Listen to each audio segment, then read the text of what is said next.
Straight of Hormuz में दबदबे की लड़ाई में आखिर किसकी जीत होगी, क्योंकि ईरान ने फिर से शुरू कर दिए हमले।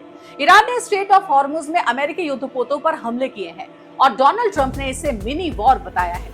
अब ट्रंप के सामने ऑप्शन क्या है, ईरान पर हमला या फिर बातचीत। हॉर्मुज अब भी बंद है, तेल संकट गहरा रहा है। ये दुनिया के तेल का बहुत महत्वपूर्ण रास्ता है। यहाँ से दुनिया का 20 से 25% तेल गुजरता है। मई 2026 के शुरू में स्थिति और खराब हो गई है।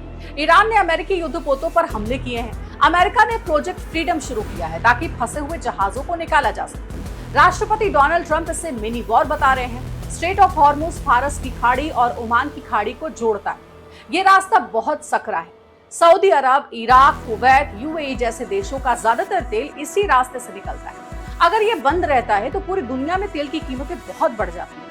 ईरान ने 28 फरवरी 2026 को स्ट्रेट ऑफ हॉर्मुज को बंद कर दिया। उसने जहाजों पर हमले किए, समुद्र में माइंस बिछाए और दुश्मन देशों के जहाजों को गुजरने नहीं दिया। इससे सैकड़ों जहाज फंस गए। तेल की कीमतें आसमान छू गई। एशिया के कई देशों में ईंधन की कमी हो गई और महंगाई बढ़ गई। मई 2026 में अमेरिका ने प्रोजेक्ट फ्रीडम या ऑपरेशन लिबर्टी शुरू किया। इसके तहत अमेरिकी नौसेना फंसे हुए जहाजों को निकालने के लिए एस्कॉर्ट कर रही है। अमेरिका ने हजारों सैनिक डिस्ट्रॉयर जहाज और सैकड़ों एयरक्राफ्ट तैनात किए।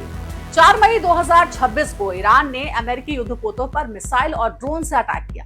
ईरान का यह दावा है कि उसने अमेरिकी जहाजों को रोका। अमेरिका ने इसे खारिज किया है और कहा है कि उसने ईरानी छोटी नावों को नष्ट कर दिया है। अमेरिकी सेना ने 6 से 7 ईरानी फास्ट बोट्स डुबो दी। यूएई पर भी ईरानी हमले हुए हैं और ट्रंप ने इसे मिनी वॉर कहा है। अब देखिए, ट्रंप बहुत दुविधा में है। ट्रंप युद्ध तो खत्म करना चाहते हैं, लेकिन ईरान को परमाणु कार्यक्रम छोड़ने के लिए मजबूर भी करना चाहते हैं। लेकिन बड़े युद्ध से अभी ट्रंप बच रहे हैं।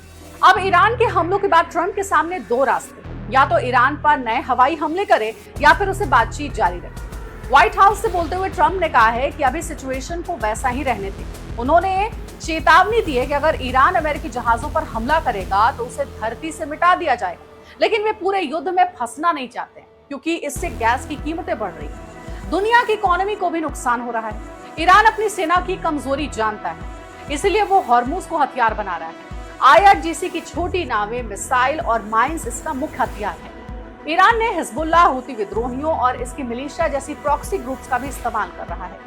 हालांकि ये ग्रुप अब पूरी ताकत से नहीं लड़ रहे हैं। ईरान खुद कमजोर हो चुका है, उसके कई ठिकाने नष्ट हो गए। फिर भी वो एसिमेट्रिक वॉरफेयर से अमेरिका को परेशान कर रहा है। इस संकट से तेल की कीमतें बहुत बढ़ गई हैं। विशेषज्ञों का ये कहना है कि अगर हॉर्मुज लंबे समय तक बंद रहा तो तेल की कीमत $300 से $370 प्रति बैरल तक पहुंच सकती है। दुनिया भर में महंगाई बढ़ रही है। एशिया के गरीब देश सबसे ज्यादा परेशान है। चीन और रूस ईरान का साथ दे रहे हैं, लेकिन खुलकर नहीं। पाकिस्तान दोनों पक्षों के बीच मध्यस्थता कर रहा है, लेकिन भविष्य में क्या होगा? अभी सीज फायर बहुत नाजुक है। पाकिस्तान के जरिए बातचीत चल रही है। ईरान चाहता है कि अमेरिका हटे और प्रतिबंध यानी बैन को भी हटाया जाए। अमेरिका चाहता है कि हॉर्मुज तुरंत खुल जाए। ईरान अपना परमाणु कार्यक्रम रोक दे। ट्रंप बड़े हमलों से बचना चाहता है, लेकिन ईरान के हमलों के बाद उन्हें फैसला करना पड़ेगा। अगर बातचीत सफल हुई तो शांति हो सकती है, लेकिन एक छोटी सी गलती पूरा क्षेत्र फिर से युद्ध की आग में जल सकता है। स्ट्रेट ऑफ हॉर्मुज अब भी पूरी तरह खुला नहीं है। सैकड़ों जहाज फंसे हुए हैं। इस लड़ाई का असर सिर्फ मध्य पूर्व पर नहीं, बल्कि पूरी दुनिया की इकोनॉमी, तेल, महंगाई और रोजमर्रा की जिंदगी पर भी पड़ रहा है। अब ऐसे में देखना ये कि क्या ईरान के इन हमलों को झेल पाते हैं ट्रंप, या फिर पलटवार करते हैं।